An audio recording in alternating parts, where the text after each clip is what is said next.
देखो बात ऐसी है, 2 सितंबर को हम एयरपोर्ट ज़रूर आए थे, पर हम फ़्लाइट बोर्ड नहीं कर पाए क्योंकि मुझे ऑलरेडी ईमेल आ गया था कि मेरी लुफ्थांसा की फ़्लाइट कैंसिल हो गई है।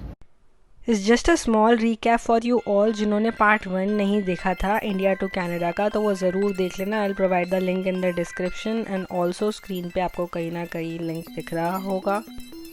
भाई जिन जिनको नहीं पता मैं बता दूँ, ये 2 सितंबर की वीडियो है जब मैं अपनी फ़्लाइट के लिए एयरपोर्ट जा रही थी, which was Delhi to Thunder Bay via Frankfurt, Lufthansa airlines की फ़्लाइट जो कि अनफॉर्चुनेटली कैंसिल हो गई थी, जैसे कि आपने मेरी लास्ट वीडियो में देख लिया होगा। और मैंने वीडियो की स्टार्टिंग में भी इसके बारे में बताया है। बाकी पूरा सेटिंग क्या हुआ था, क्या सीन बना था, उसके लिए आप पूरी वीडियो देखो एंड तक, आपको पता लग जाएगा कि क्या क्या हुआ मेरे साथ और कैसे मेरे को अल्टरनेटिव फ़्लाइट मिली इतनी मुश्किल से। कोई नहीं, जय माता दी, लेट्स रॉक।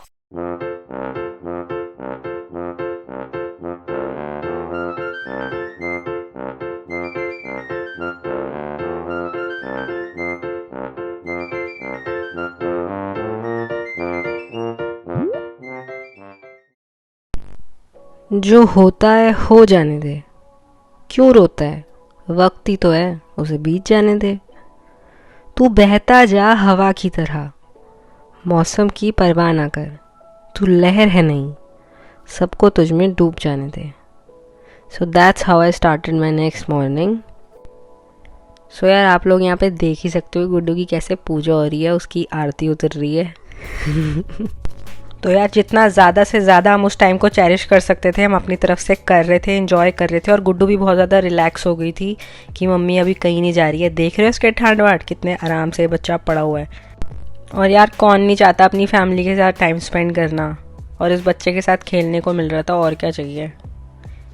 बाकी हर चीज़ पॉजिटिवली लो यार, नेगेटिवली क्यों लेनी है। And obviously I was waiting for an alternative flight, जो उन कमीनों के आसार लग नहीं रहे थे कि मुझे प्रोवाइड करेंगे। साले झूठे प्रोमिस करके भेजते हैं अपने क्लाइंट्स को, उनका सी बनाते हैं। तो आप कभी मत बनवाना यार अपना। इट्स बेटर कि आप एयरपोर्ट पे ही लड़ो और कुछ ऑल्टरनेटिव सोर्स ग्रैब कर लो ऑन स्पॉट। बाकी मेरे पापा भाई फुल पार्टी मोड ऑन था उनका। वो दोबारा केक ले आए कि अरे ऐसे कैसे मेरे बच्चे की फिर से केक कटेगी। और मेरे पापा फुल मज़े करवा रहे थे मेरे। ही आस्क्ड मी तो कट द केक अगेन, जैसे कि आप सब देख सकते हो।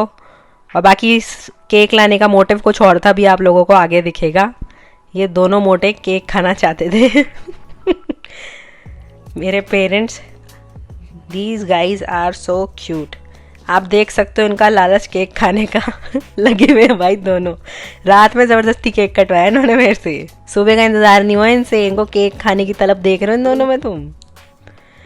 बाकी एलिजाबेथ छोटू से, इस बच्चे को भी छोटू सा केक मिला। ज़्यादा देना नहीं होता इन बच्चों को मीठा, पर हम देते ज़रूर हैं छोटू सा, क्योंकि भाई उसको देना सबसे इम्पोर्टेंट काम है। देख रहे हो हम फुल एंजॉय कर रहे थे यार। दुखी क्यों होना है ना। कोई दुखी होने की बात नहीं होती। अप्स एंड डाउन्स होते रहते हैं। आपका काम है हंस के हर चीज़ फेस करने का, नाचने का, गाने का, डांस करने का। That's all you have to do. भाई तुम कुछ भी कर लो लाइफ में, कितना भी कैलकुलेट कर लो, कुछ काम नहीं आना होता। This was my last bye to my baby. और अब हम निकल चुके हैं सफ़र पे। मेरे भाई की शक्ल आप देख ही चुके हो। आज इस बंदे को पक्का है कि मेरी बहन चली जाएगी। मेरी मम्मी को तो सदमा ही लगा हुआ है। बाकी मेरे पापा इतने क्यूट है अपने इमोशंस को दबाते हुए। तुम देख ही सकते हो मेरी क्यूट फैमिली को। भाई सबके आसमान में सूरज जरूर उगता है, तो आगे चलते जाने का, पीछे देखने का नहीं, अंधेरे से डरने का नहीं। बाकी भारत माता की जय भाई। कहीं भी जाओ अपनी रूट्स नहीं भूलने का, अपनी वैल्यूज़ नहीं भूलने का, और जम के एंजॉय करने का। आपका मोटिव सिर्फ इतना ही होना चाहिए और कुछ नहीं। बाकी एक ही लाइफ है, कितना सोचेगा रे तू, कितना रोएगा। इससे गुस्सा, उससे गुस्सा, साला खुद से भी गुस्सा। ऐसे तो तू हर पल इच खोएगा। क्या लाया ऊपर से जो नीचे बोएगा। थाम ना यार, सब रहना इधर इच। बस प्यार है बाकी अपनों का, जो तुझे तुझसे जोड़ेगा। बाकी छोड़ सबकी बातें, सब एड़े जैसे हाँके। तू राजा बाबा है ना भाऊ, तो ऐश कर दिल लगा के। तो अपुन अब एयरपोर्ट पे आ गया है और अपुन अब फ्लाइट का वेट कर रहा है, और फूफा जी का भी। तो मेरे पापा भाई को देख ही सकते हो कैसे बैग उठा के ला रहे हैं। सुपर एक्साइटेड है भाई ये कि चलो ये बच्चा हमारा जा रहा है। स्टाइल में कमी नहीं आ रही, तुम लोग देख ही सकते हो जैसे कि, और यहाँ उदासी साफ नज़र आ रही है। तो this is the counter of air India. मुझे फ़्लाइट कैंसिल करवानी थी जो कि हमने सेवर साइड के लिए करवाई थी। So the officer will just confirm कि हम क्यों कैंसिल करवा रहे हैं and why we are asking for the refund. और अगर आपके साथ भी ऐसा हो तो जस्ट मेक श्योर कि आपके नाम पे टिकट तो आप ही एयरपोर्ट पर जाओ, ना रिफंड नहीं मिलेगा। पैसा मिलने वाला है दोस्त तेरे को यहाँ से 2,80,000 क्लियर। टिकट कैंसिल करवाइए। रोकड़ा रोकड़ा कैश वो नहीं तो ये सही पैसा ऐसा है भाई, बॉडी बात। छोटी हाइट बड़ी बात। So as you all can see वो मेरे से कितने साइंस वगैरह करवा रहे हैं, तो इसलिए जिसके नाम पे टिकट है उसी को जाना है, वरना वो पैसा हैंड ओवर नहीं करेंगे। तो पैसा मिल ही गया अपन लोगों को जिसका इंतज़ार था, क्योंकि यार हमारे एक्स्ट्रा पैसे लग रहे थे बेमतलब में, जस्ट बिकॉज हमारा कोई फॉल्ट नहीं था, एयरलाइंस का फॉल्ट था। तो फैमिली सफ़र करती हैं इतनी मुश्किल से, इतने ईमानदारी का पैसा भाई मेरे पेरेंट्स ने मेरी पढ़ाई पे लगाया और फालतू में और एक्स्ट्रा लग रहा था, दुख तो होता ही है, पर अब मिल गया तो मेरे पापा बस एक्सरसाइज करती रहनी है। एक्सरसाइज तो करना ही करना, उसको पूरा मान के रखना पड़ता है। पूरा सा भी केयरलेसनेस की तो उतना ही फील होगा और उसके ज़्यादा। तो भाई अब कनाडा जाने का वक्त आ गया और आंसू रुक नहीं रहे थे। मेरे को बहुत चिंता होती है यार, पता नहीं पेरेंट्स बड़े क्यों होते हैं, देख के ही रोना आ रहा है मेरे को अभी भी। और मेरे मम्मी पापा बड़े क्यूट प्यारे से लोग हैं यार, गोलू मोलू से, खुद लड़ते रहते हैं पर हमको सब कुछ देते हैं। सो मैं जा भी इसलिए रही हूँ कि मैं उनकी सारी विशेस पूरी कर सकूँ, और मैंने कभी इमेजिन नहीं किया था मैं अपने भाई से दूर जाऊँगी, तो ये तो बहुत ही बड़ी बात है। तो सोच लो भाई कितना कड़ा मन करके मैं जा रही होंगी इस बंदे से तो दूर। भैया मैंने कभी भी इमेजिन नहीं किया कि मैं रहूँगी। कुछ टाइम की और बात है, और छोटा मेरे पास। और यार हमेशा से ही मेरी तो बहुत ही ज़्यादा बच्चा मेंटालिटी रही है, पर मेरा छोटा मुझे टाइम टू टाइम स्ट्रॉन्ग बनाता रहता है, डोजेस देता रहता है, और मुझे पता था कि मुझे इसी के लिए ही इससे दूर जाना पड़ेगा। अगर मुझे अपने भाई को जन्नत दिखानी है ना ज़मीन पे ही, तो मुझे दूर जाना पड़ेगा अपने बच्चे के लिए। तो ये काम तो करना ही था भाई। रोना वोना तो आता ही है, पर अंदर खुशी बहुत थी। मैं कोई दुखी नहीं हूँ। I am right now I am in Canada and I am very happy. I just miss my family. पर मैं मस्त नशे में रहती हूँ अपनी मेहनत के, इतना ज़्यादा सोचना नहीं होता। आप सब भी ऐसे ही रहो, अपनी फैमिली को मिस करो, पर उसको वॉइड में कन्वर्ट मत होने दो, क्योंकि आपकी फैमिली हमेशा आपके साथ है। एंड आई एम श्योर कि आप कनाडा में अच्छा ही कर रहे होगे, and you can any time you know go back to India and meet your family.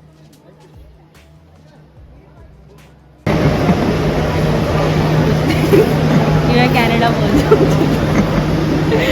क्या कहना चाहती है तू? कि जल्दी दूसरी बार ट्राई कर रही हूँ कनाडा जाने का, जल्दी पहुँच जाऊँ।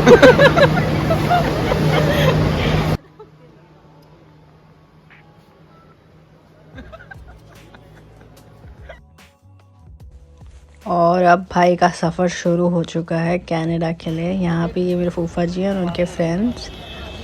सो ये मेरे को हेल्प करने वाले हैं ताकि मैं जल्दी से सिक्योरिटी वगैरह पास कर लूँ।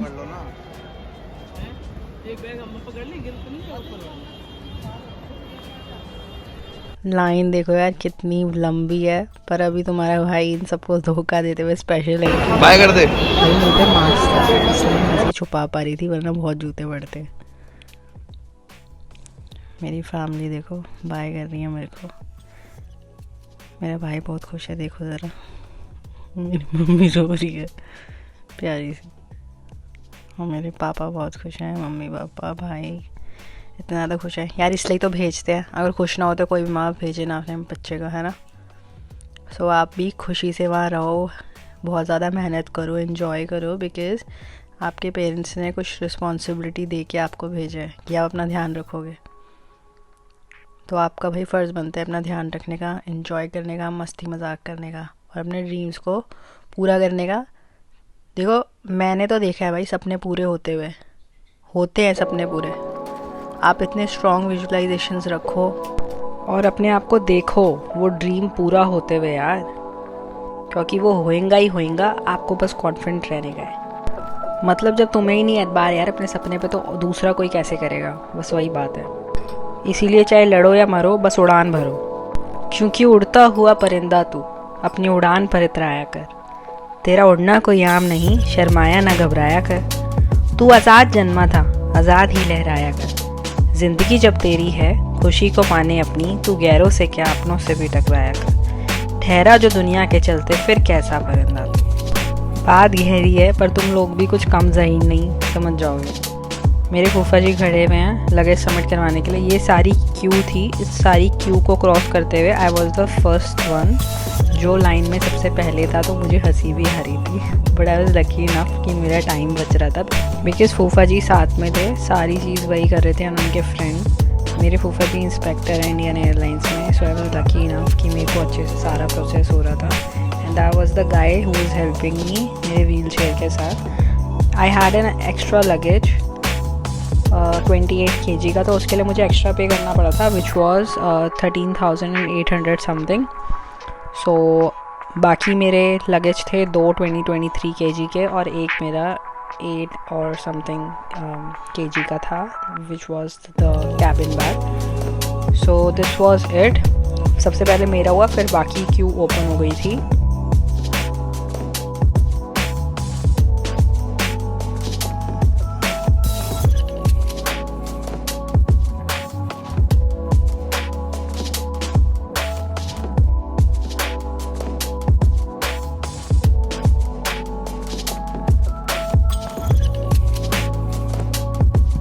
फजी ने बोला एक बार लास्ट बार अच्छे से बाय कर लो, बिकॉज़ मेरा सारा प्रोसेस जल्दी हो गया था, तो मेरे को विंडो पे लेके जा रहे हैं ताकि मैं एक बार फिर से बाय कर सकूँ अपनी फैमिली के। I was waiting for them.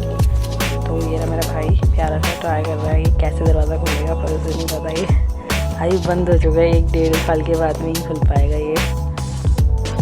और मेरे पापा और मेरी मम्मी, गाय मेरी माते आ गई मेरी बातें।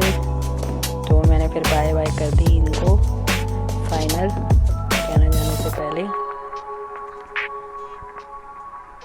देख रहा हूँ मेरी मम्मी कितनी क्यूट है, प्यारी सी। हाय हमारा भाई वीरे, ऐसा लग रहा था यार काश इसको भी बैग में भर के ले जाऊँ। अब वीरे किदा पूरी बातचीत आएगी।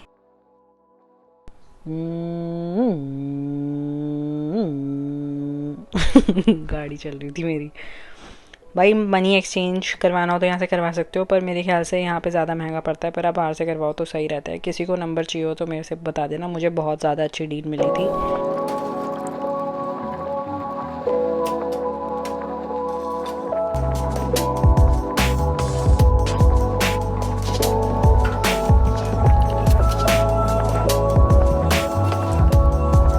तो अब आ गई है लॉबी जहाँ पे हमें बैठना है, तो मुझे 19B में बैठना था, तो हम वहीं जा रहे हैं। अब मैं आपको बताऊंगी कि एक्चुअली हुआ क्या था मेरे साथ, क्या स्टोरी थी। देखो बात ऐसी है, 2 सितंबर को हम एयरपोर्ट ज़रूर आए थे, पर हम फ्लाइट बोर्ड नहीं कर पाए क्योंकि मुझे ऑलरेडी ईमेल आ गया था कि मेरी लुफ्थांसा की फ़्लाइट कैंसिल हो गई है। भाई दुख तो हुआ, पर अब क्या कर सकते हैं। ज़्यादा दुख ये हो रहा था कि on the spot flight ticket book करवाने में बहुत ज़्यादा पैसे लग रहे थे, मेरे 1.5 लाख एक्स्ट्रा रुपये लग रहे थे। ऑलरेडी मेरी टिकट 2,35,000 की थी, तो मेरे पापा ने सेफर साइड के लिए एयर इंडिया में टिकट बुक करवाई 2,86,000 की, जो कि सिर्फ दिल्ली टू टोरंटो थी, ठीक है ना। अब क्या है कि अल्टरनेटिव फ़्लाइट देने का देखो रिस्पॉन्सिबिलिटी एयरलाइंस वालों की बनती है, पर ये इतने कमीने हैं सच्ची में यार, ये इतने कमीने हैं। इन्होंने प्रॉमिस करा कि मैम आप जाओ, हम आपको विदिन 2 डेज़ ना अल्टरनेटिव फ़्लाइट प्रोवाइड करवा देंगे, पर इन कुत्तों ने कुछ नहीं किया। इनको कॉल करते रहो, मैम आई अंडरस्टैंड करते रहते हैं ये। मतलब सच्ची में यार इतना परेशान करते तो इन चीज़ों के लिए भी रेडी रहो, ऐसा भी हो सकता है। बाकी इनको कॉल करते रहो, कुछ इनको शर्म नहीं आती है, इनकी इतनी मोटी चमड़ी है, इनको कुछ फ़र्क नहीं पड़ता। मैं इनको कॉल करी जा रही थी, बोल रही थी कि मेरी मेडिकल इमरजेंसी है और मेरी पढ़ाई का भी इतना लॉस हो रहा है, मेरे को जाने दो भाई। और तुमने भाई भरोसा दिया था कि तुम 2 दिन में प्रोवाइड करवा दोगे, पर वो सब ड्रामे होते हैं इनके। तो अगर आपके साथ भी ऐसा कभी हो ना, तो एयरपोर्ट पे ही आप कोशिश करना कि एयरपोर्ट पे आपको अल्टरनेटिव सोर्स प्रोवाइड करवा दें, पीछे से कुछ नहीं करने वाले। तो देखो एक को ही मैं वापस आ गई एयरपोर्ट से, 2 की मेरी रात की 3 बजे की फ़्लाइट थी। तो अब देखो 2 निकला, 3 निकला, 4 निकला, 5 निकला, 6 निकला, 7 निकला, इनको घंटा कुछ फर्क नहीं पड़ा। 7 को मेरे को बहुत गुस्सा आ गया। फिर मैंने इनको बोला मैं ज़िंदगी में कनाडा की कभी फ़्लाइट नहीं करवानी। तो फिर कहते हैं मैम ऐसे मत करो, ये मत करो, आप अपना पियाना नंबर दो, हम करते हैं, ये करते हैं। तो इन्होंने मेरे को डायरेक्ट एयर कनाडा की फ़्लाइट ऑफ़र कर दी। मतलब इतना सुनने के बाद इन्होंने एयर कनाडा की फ़्लाइट ऑफ़र करी थी मेरे को, जो कि थी दिल्ली टू टोरंटो से थंडरबर्ड। इसमें ये ऑल्टरनेटिव फ़्लाइट है तो इसमें मेरे पैसे नहीं लगे। बाकी जो हमने सेफर साइड के लिए एयर इंडिया की करवाई थी वो आज हमने कैंसिल करवा दी, जो कि आप वीडियो में देखोगे। तो ऐसे कांडों के लिए भी रेडी रहो। बाकी यार थर्ड अटैम्प्ट में कनाडा जा रही हूँ, मैं बहुत खुश हूँ। पहुँच जाऊँगा बस ध्यान से। जय माता। मेरी बोर्डिंग 9:30 पे स्टार्ट हो जाएगी, तो मैं अभी सिर्फ चिल मार रही हूँ। मेरे को एंट्री लेनी है 19B गेट से। वीआईपी एंट्री तो हो गई है तुम्हारे भाई, 1 घंटा छोड़ो, मेरे को 40 मिनट भी लगेंगे। एकदम धूम मचाते हुए सारे काम करे मैंने, व्हील चेयर पे बैठे हुए। फूफा जी की हेल्प से बड़ा मजा आ गया भाई। जिंदगी हो तो ऐसी हो। अभी बहुत बोरिंग हो रहा था, फिर मुझे याद है ओह मैं गाने भी सुन सकती हूँ। एयरपोर्ट पे ना आते ही इंसान अमीर लगने लग जाता है, सबसे बड़ा फैक्ट एयरपोर्ट पे आने का।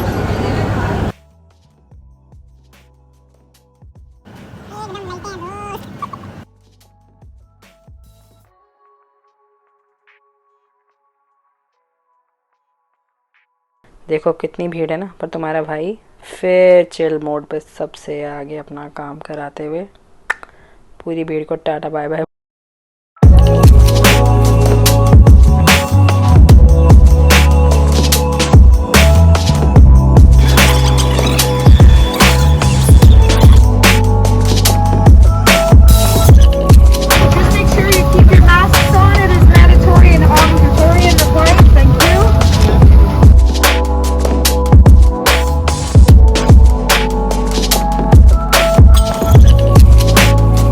बाकी यार मैंने बहुत इंतज़ार किया कि सवेरा हो जाए, मेरी जर्नी के टाइम पे सवेरा हो जाए। भाई पूरी अंधेरे में निकल गई मेरी जर्नी टोरंटो तक।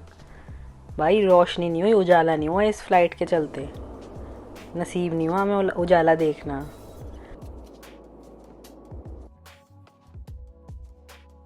This thing I was enjoying. बाकी मूवी मेरी चालू हो चुकी थी, हर मील के साथ अलग मूवी चल रही होगी मेरी, आप अभी देखोगे वीडियो में।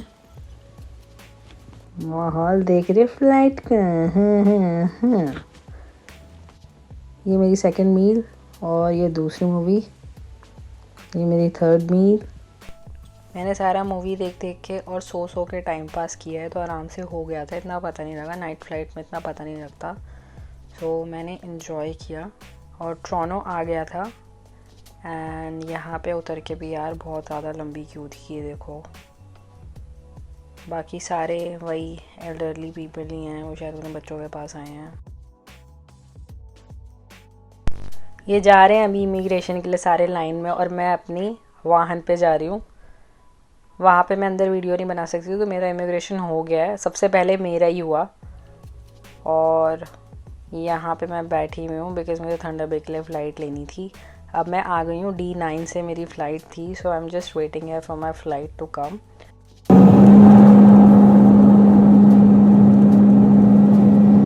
सो दोबारा से सफ़र चालू हो चुका है टोरंटो से थंडरबर्ड के लिए। एंड मेरे जो दिल में मलाल था कि भाई सवेरा नहीं दिखा दिल्ली से टोरंटो तक की फ़्लाइट में, तो यहाँ पे पूरा मेरे को आराम से दर्शन हुए कनाडा के, तो मुझे बहुत ज़्यादा मज़ा आ रहा था।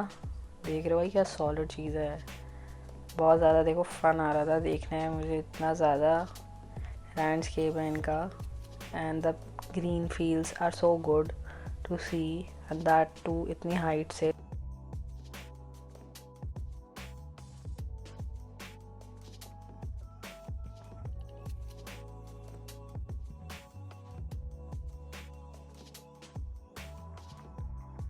मेरा लगेज आराम से लोड हो रहा है and I was going direct to the area जहाँ से मैं अपना लगेज पिक करूँगी।